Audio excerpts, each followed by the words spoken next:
Je voudrais aussi saluer celles et ceux qui nous regardent donc en direct sur les télévisions ou sur les réseaux sociaux. Je les salue respectivement et les remercie d'être à notre écoute. Je viens devant vous, vous l'imaginez bien, c'est pour parler de l'échec des négociations, car effectivement c'est un échec. Sur ce point, chacun a son point de vue. Mais je voudrais vraiment rétablir la vérité, car je suis déçu, voire même outré, de la manière dont l'issue de ces négociations est présentée par certains de nos partenaires sociaux.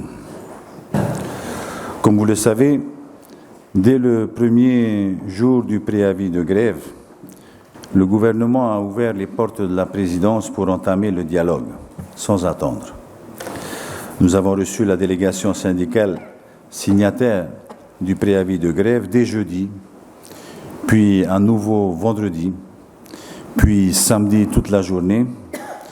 Nous avons repris les discussions dès lundi, puis hier mardi jusque tard dans la nuit. Je voudrais remercier tout particulièrement nos ministres. Je commencerai par le vice-président Jean-Christophe Buissou, le ministre de l'économie et des Finances en charge de la PSG, M. Yvonique Raffin, et enfin René Temeharo, ministre des Grands Travaux en charge des institutions, qui représentait la ministre Christelle Lehartel, qui est chargée du travail, comme vous le savez, qui était en déplacement.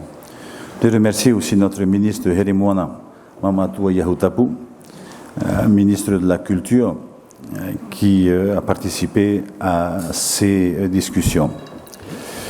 Ils n'ont ménagé ni leur effort, ni leur temps, ni leur peine pour permettre au dialogue de s'instaurer et permettre l'émergence d'un consensus. Car nous avons sincèrement cru que les avancées que nous avons consenties auraient permis d'éviter cette grève. J'ai le sentiment d'un grand gâchis et d'une duperie. Je vais vous avouer, hier soir, au fond de moi, j'étais partagé entre colère et déception. Nous avons été trompés, car il est clair qu'aujourd'hui, personne au sein de la délégation syndicale ne voulait en réalité éviter cette grève. J'ai le sentiment, en venant participer à ce dialogue avec le gouvernement, qu'ils ont effectivement voulu montrer bonne figure, profiter de la tribune médiatique, mais ils savaient déjà qu'ils ne signeraient rien.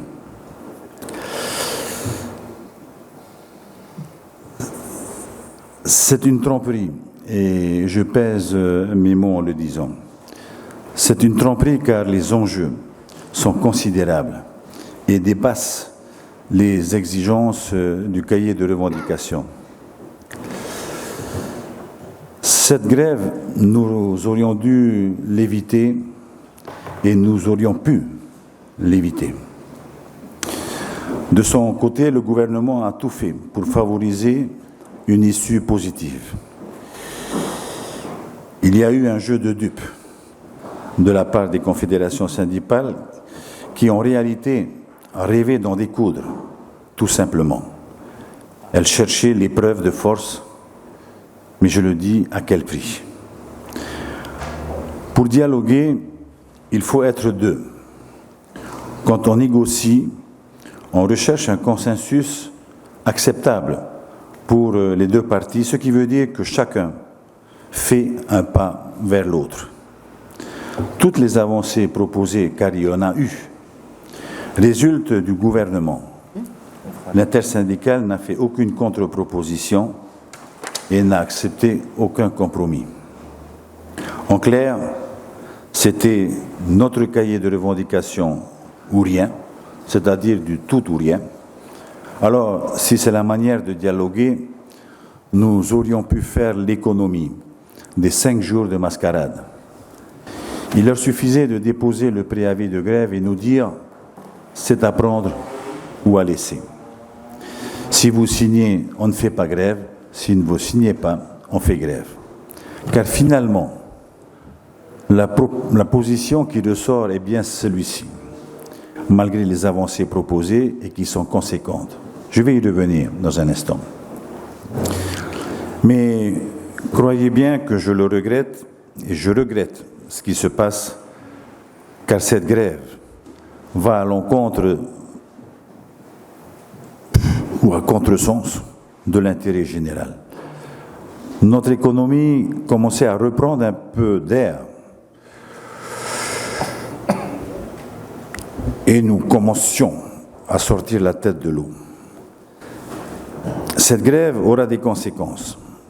Certaines entreprises, certains commerces ne s'en relèveront peut-être pas et des emplois supplémentaires seront peut-être détruits, ce qui est un comble tout de même pour des syndicats. Nous verrons à l'issue de cette journée les chiffres de la mobilisation, mais je crois qu'une majorité de gens déplorent cette grève dont nous n'avons pas besoin. Vous savez, nous avons déployé des moyens considérables durant cette période de crise pour préserver le maximum d'emplois, sauver des familles de la perte de l'emploi, préserver les activités et aider les entreprises, donc les salariés, à préserver leur emploi. Nous nous sommes endettés pour ça, vous le savez. C'est un effort collectif conséquent et tout cet effort risque aujourd'hui d'être anéanti. Je vais vous dire mon sentiment que je ressens aujourd'hui.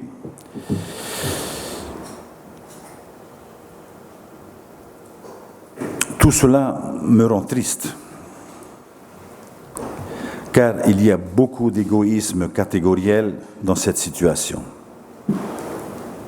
car il y a peu de considération pour la communauté, car il y a peu d'attention pour l'intérêt de tous.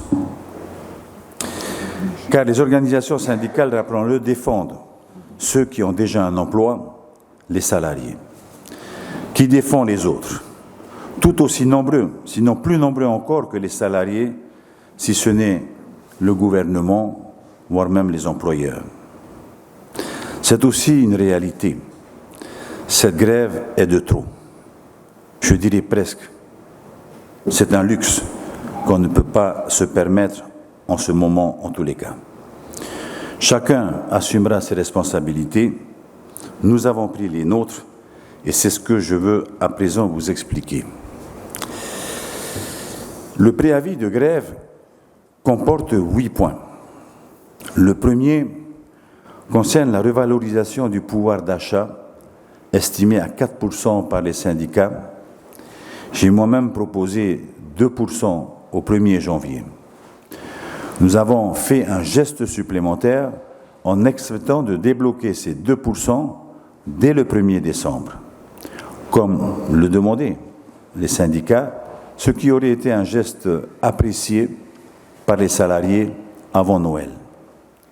Nous avons ensuite proposé 1% au 1er juillet au vu de l'évolution de l'indice des prix que nous connaîtrons en mars et avril prochains. Nous avons proposé que ce 1% puisse être accordé avant. Dès mars d'ailleurs, ou avril, nous aurions pu l'appliquer sans attendre le mois de juillet. Le 1% restant a été renvoyé vers la fin de l'année, une fois connu l'indice du coût de la vie. Donc au fond, nous avons pratiquement accepté cette revendication à 3%. Je rappelle que ce n'est pas le pays, c'est important, je rappelle que ce n'est pas le pays qui paye les SMIC, mais bien les entreprises.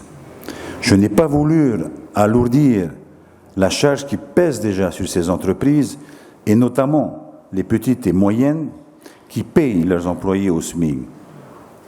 Et comme vous le savez, tout a été rejeté, c'est 4% maintenant ou rien du tout.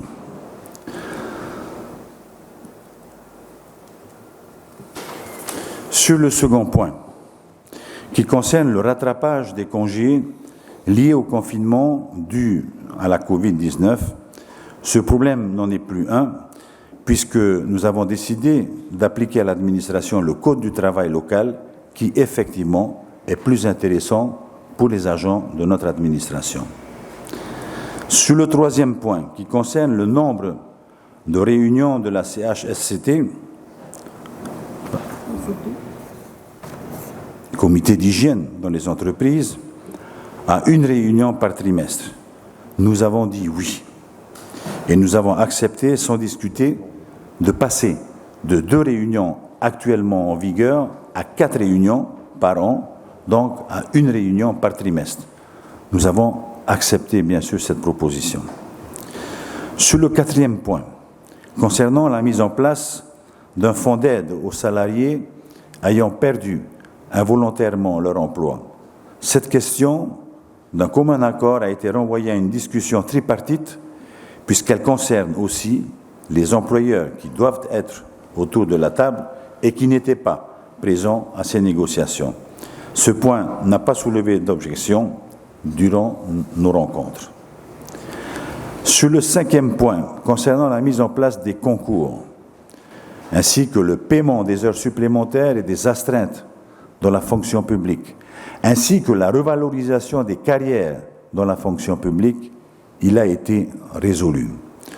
Les concours sont ouverts et un calendrier des concours a été rendu public, dont 4 pour décembre 2021 et janvier 2022, plus exactement 3 au mois de décembre et 1 au mois de janvier. Nous avons accepté et nous nous sommes engagés à établir une planification triennale des concours à venir. Les 2 autres points qui concernent le paiement des heures supplémentaires et des astreintes et la revalorisation des carrières, ils se trouvent réglés par l'alignement du statut de la fonction publique sur le droit du travail local que nous avons acté. J'en ai parlé précédemment.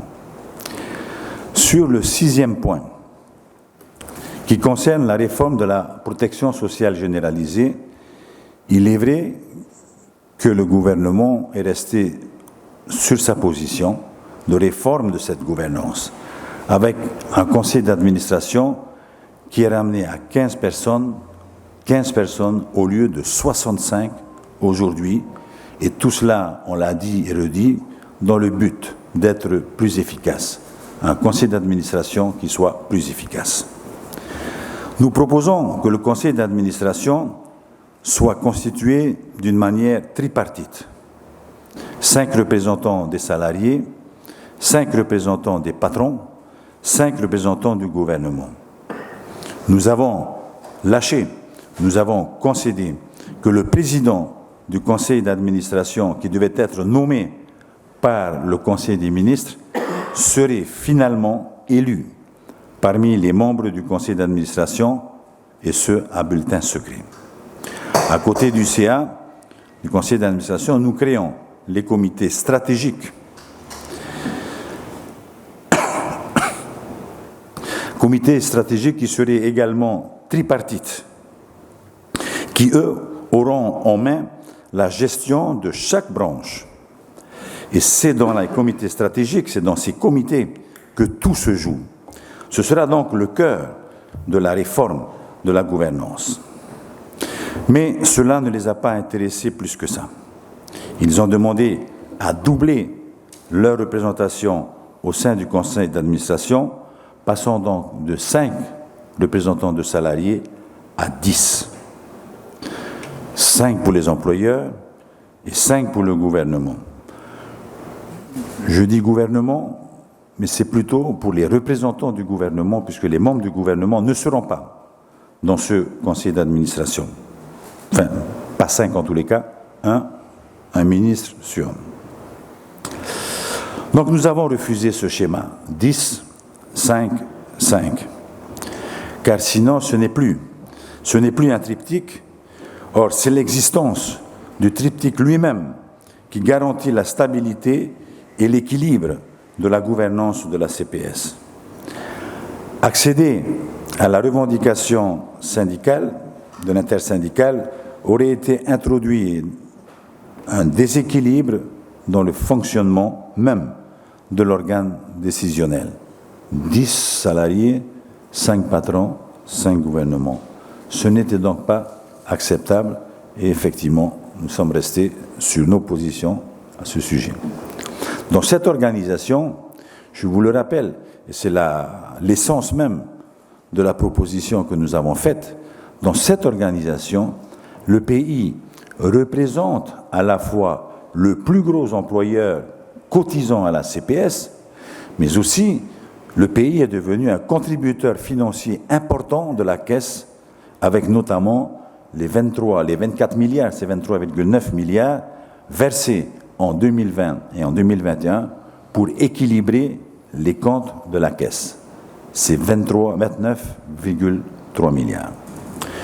Je me suis aussi engagé dès le premier semestre 2022, et ce, sous l'égide des ministres en charge de la PSG et de la santé, à organiser les assises de la santé au cours desquelles un diagnostic partagé sera dressé en concertation étroite avec les partenaires sociaux et les tiers impliqués pour voir ou corriger ou améliorer notre système de santé, y compris jusque dans son fonctionnement. À ce niveau-là, nous préparons le troisième axe de la réforme de la PSG. Le premier étant donc la gouvernance. Le deuxième axe portera sur les problèmes économiques, les problèmes de recettes, en particulier pour la CPS, parce qu'il y a une difficulté aujourd'hui, les recettes ne suffisent plus. Et le troisième axe, donc, c'est celui dont je viens de vous parler. Sur le septième point, qui concerne l'obligation vaccinale, je me suis exprimé à ce sujet.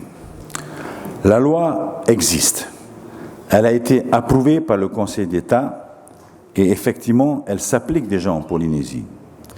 J'ai déjà fait une première ouverture avant le préavis de grève, en repoussant de 2 mois l'application des contrôles et en repoussant donc à fin janvier les premières sanctions. Nous avons accepté hier soir de ramener le montant de la sanction à 50%, soit donc 80 000 francs pacifiques au lieu des 175 000 prévus dans la loi. Nous prévoyons donc, à ce titre, de modifier effectivement, de porter un amendement à la loi qui est en cours.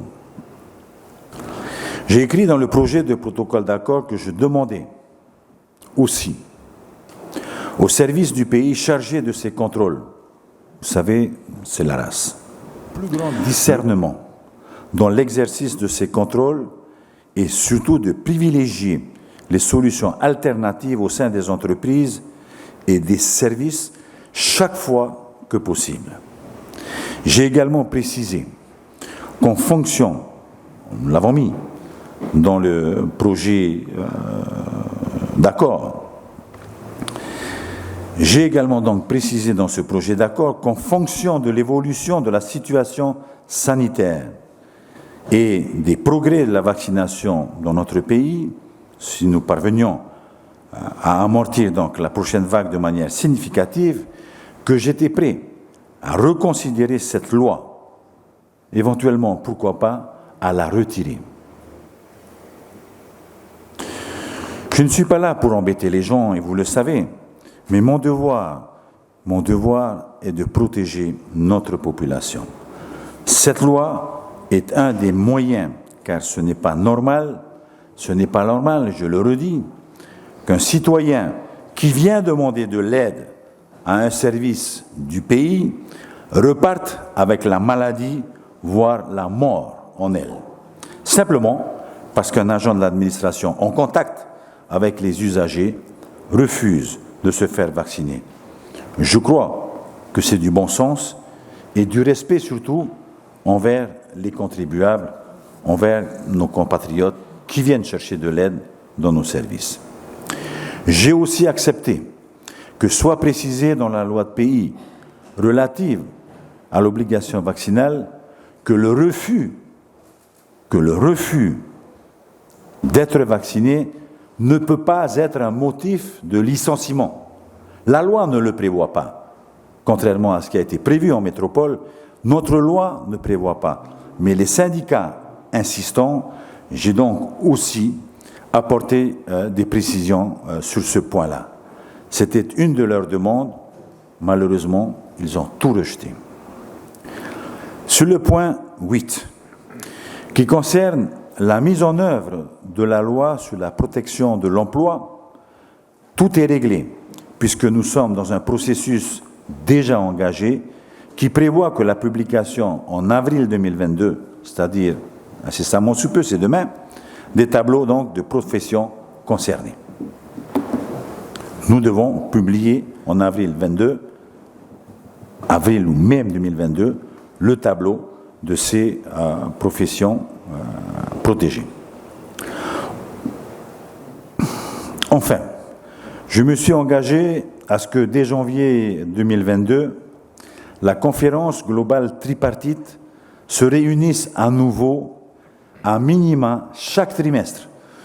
Aujourd'hui, cette commission, effectivement, d'échange, de discussion, c'est dialogue social, ne se réunit que partiellement, ou très peu de fois.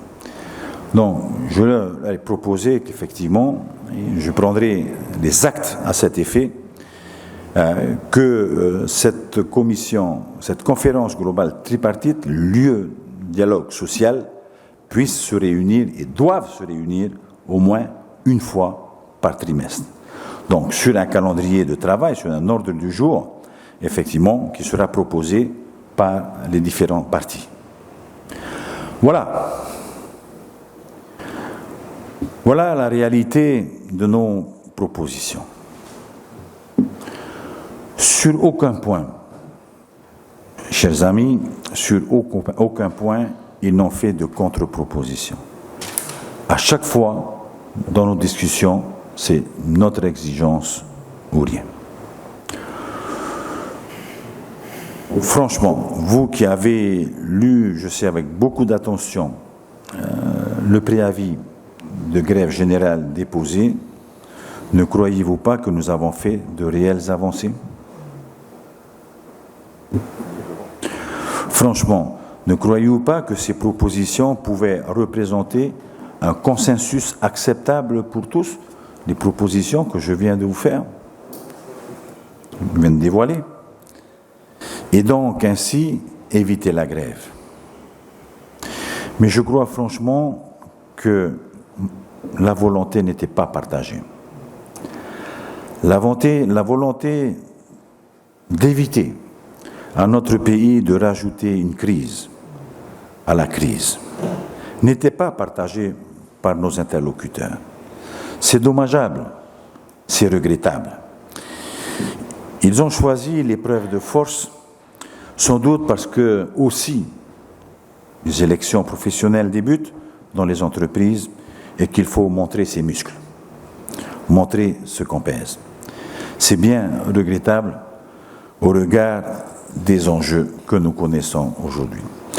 Voilà le point que je voulais faire avec vous sur les propositions qui ont été faites par le gouvernement lors de ces pratiquement 35 heures de négociations et qui ont abouti à l'échec de ces négociations.